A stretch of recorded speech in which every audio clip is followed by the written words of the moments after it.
السلام علیکم ورحمۃ اللہ وبرکاتہ. مفتی صاحب څنګه خلافی د صدیق رحمان توحیدی دی اٹک نه خبرې کوم. مفتی صاحب مودنه دا تاسو کولو یو سړی په هیرې سره روژې کې خوراک کوي او بس کی دته ډول پکار دی کې خو په پکار دی. والسلام. وعلیکم السلام ورحمۃ اللہ وبرکاتہ. صدیق الرحمان توحیدی صاحب الله دې خوشاله ساته، الله دې عزتمن کا، دنیا آخرت دې خسته شه. سوال مکړه دی چې یو سړی په یره باندې په روزه کې خوراک کوي نو دته یادول پکار دی کنه چې روزه دا خوراک مکوه؟ جواب دا دی عالم فتاوا عالمگیری جلد 1 صفحه 202 کی ذکر کړي چې کله یو سړی په روزه کې لګیا دی او خوراک کوي په یره باندې نو په یره خو روزه نه ماتیږي، خو د سړی حالت ته کتل پکار دی.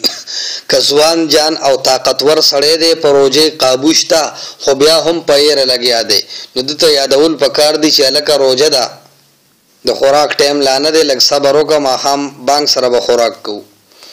او کچرته کې ضعیف او کمزور سړی دی د روزې طاقت نشته خو روزې نیولې ده او د ډېرې لوږې د وجې د هغه نه ير دي چې زما روزه ده او خوراک کوي، نو فقها وایي چې دته روزه مه یادوه، بس دا ته الله ير کړي دي پرېږده چې خوراک وکړي چې روزه ورته اسانه شي.